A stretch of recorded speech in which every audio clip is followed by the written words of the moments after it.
에게 미술.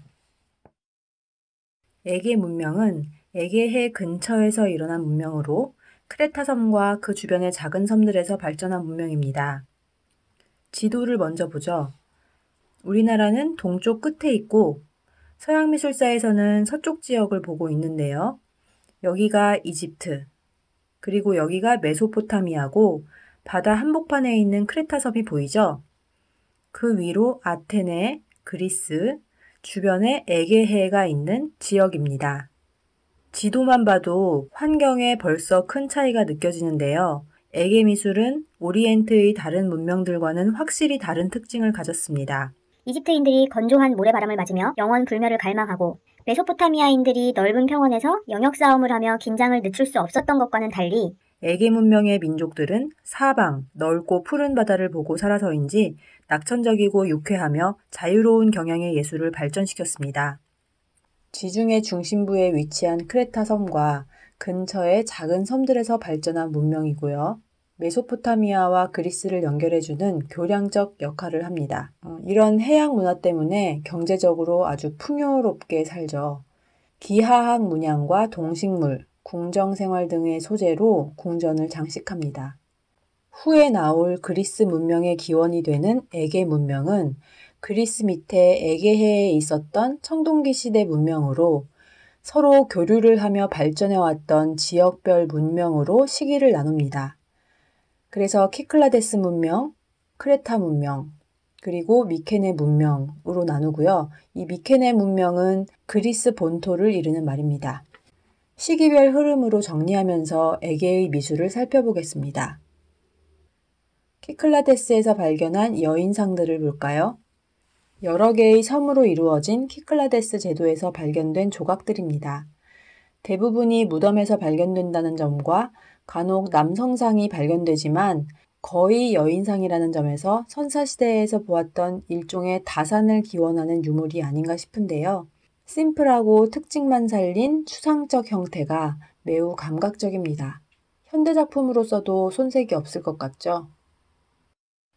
아까 크레타 문명이라고 소개한 미노아 문명.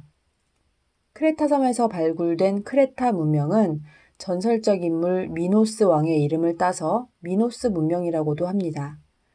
미노아 문명은 예술과 문화의 수준이 높아 그리스 문명과 인근 지역에 직접적인 영향을 미칩니다. 크레타 사람들은 지중해와 연결되어 있는 땅들과 활발한 교역을 하면서 나라의 국력이 강해지고 안정되었으며 주민들은 유복한 생활을 즐겼습니다. 크노소스 궁전. 크레타 왕국의 수도는 크노소스라는 곳인데 가장 유명한 것이 미노스 왕의 궁전으로 알려진 크노소스 궁전입니다. 그런데 이 궁전이란 다른 제국에서의 궁전들과는 달리 왕과 가족들만을 위한 공간이 아니라 크노소스 도시의 생활 공간으로서 형성되어 있습니다. 궁전 건축이 주축을 이루고 그 주변으로 농산물들을 저장하는 창고와 물건들을 만드는 공장들이 있는가 하면 환기가 잘 되고 호화로운 왕족의 주거지역이 있고 공무를 집행하는 건물과 종교의식 장소, 또 운동 경기를 즐길 수 있는 공간과 주거용 아파트들이 서 있는 하나의 대도시였습니다. 다른 고대 도시들이 대개 신전 중심의 도시라면 크노소스는 왕궁 중심의 도시라는 것이죠. 따라서 궁전을 장식한 벽화에는 기하학 문양과 각종 동식물, 궁정생활 등이 정밀하게 묘사되어 있지 신에 관한 장식은 찾아보기 힘듭니다. 내부의 벽이나 천장의 대부분은 궁정 풍속, 동식물, 새, 물고기 이런 것들을 그린 회화로 장식되어 있습니다. 돌고래를 그린 프레스코화를 볼 수 있는 곳은 바로 여왕의 방입니다. 메가론이라는 단어는 이런 건축 형태를 말하는 용어예요. 프레스코화도 그때 당시 그려졌던 그림 기법의 종류를 말해요. 어떻게 장식되어 있나요? 화려한 기둥들과 아름다운 돌고래들, 자유롭고 화려한 문양들과 색채감, 풍요로운 문명을 유추할 수 있습니다. 크노소스 궁전의 내부의 벽화 중 투우사 프레스코입니다.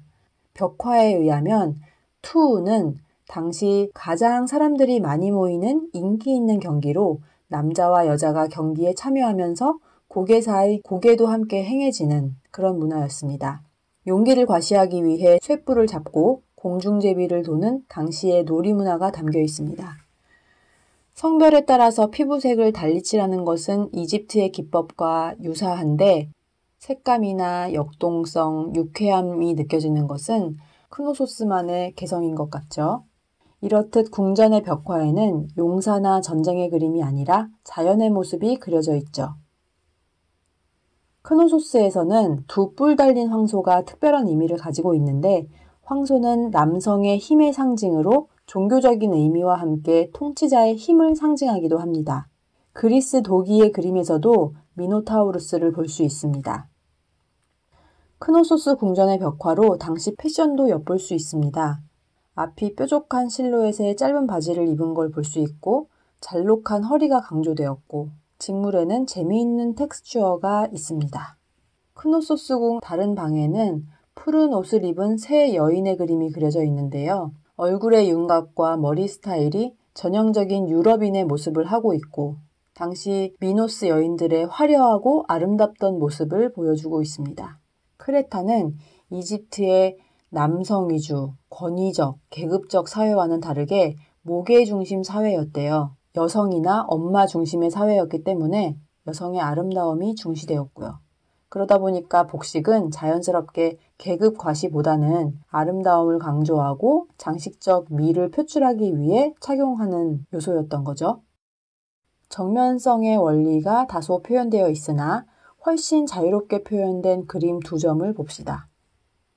아크로티리 지역의 어부 소년을 묘사한 벽화는 나체의 청년이 양손에 물고기들을 들고 바다에서 돌아오는 장면을 묘사했네요. 선도 유려하고 고기를 많이 잡아서 자랑하는 사람을 그린 것 같은 아주 유쾌한 심리, 낙천적이고 자유로운 해양 문화를 볼 수 있습니다. 그 옆에는 미노스의 청년들이 권투하는 그림인데 권투 글러브를 낀 모습이 최초로 등장하는 그림이래요. 이 역시 이집트와는 달리 일상적인 소재를 그린 아주 개방적인 그림입니다. 이 밖에도 크노소스 궁전 곳곳에 자연물을 소재로 벽이 꾸며진 것을 볼 수 있습니다. 미노스인들은 공예에서도 재능을 보여주고 있습니다. 굉장히 아름다운 세공 제품들과 특별한 무늬의 항아리, 병 등도 많이 발견됐습니다. 문어 그림이 그려진 미케네 도기인데요. 크레타에서 크게 유행하던 문양이라고 합니다. 곡선이나 경쾌한 색깔, 문양 등이 아주 재미있습니다. 그 이후 크레타 섬이 화산 폭발을 일으켜서 크레타의 함대들이 전부 불에 타 없어지고 문명의 주도권이 그리스 본토로 넘어갔고 미케네 문명이 꼽히게 되었습니다.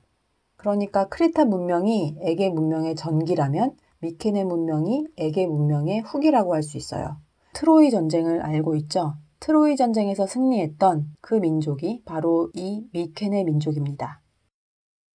미케네의 사자문은 권위를 나타내는 상징을 중시했어요. 건축물에도 이것이 표현이 되는데 상부에 입구를 지키는 거대한 돌로 된 두 마리의 사자 부조가 새겨져 있습니다. 크게 삼각돌은 가운데 왕권을 상징하는 하나의 기둥을 세우고 양쪽에 두 마리의 사자가 이 기둥을 수호하는 모양을 취하고 있습니다. 이곳이 왕성임을 나타내는 것입니다. 사자 가운데 있는 기둥이 크레타 섬의 기둥과 아주 비슷하게 생겨서 크레타의 건축 양식을 전수받았다고 하고요. 동시에 다음에 이어질 그리스의 시초가 되는 석조 부조물이기도 합니다. 이렇게 문명과 문명을 이어주는 연결점이 되는 중요한 유물이죠. 미케네 문명 장식은 크레타 문명의 영향을 많이 받았지만 마스크나 귀걸이 같은 장신구에서는 독특한 모습을 보이는데요. 황금 마스크와 황금잔을 볼 수 있습니다. 이 황금 마스크의 주인공은 아가멤논, 그러니까 트로이 전쟁에서 승리하고 돌아왔지만 가족들에게 죽임을 당하는 비운의 주인공입니다. 아무튼 황금 마스크, 그 다음에 황금잔, 황소가 새겨진 이 섬세한 컵들이 당시 금속 가공술이 어느 정도로 진보했었는지, 미케네 문명 자체가 얼마나 풍요로웠는지, 수준이 높았는지 단적으로 보여줍니다. 새겨져 있는 그림을 보면 당시의 농경 생활도 엿볼 수 있고요.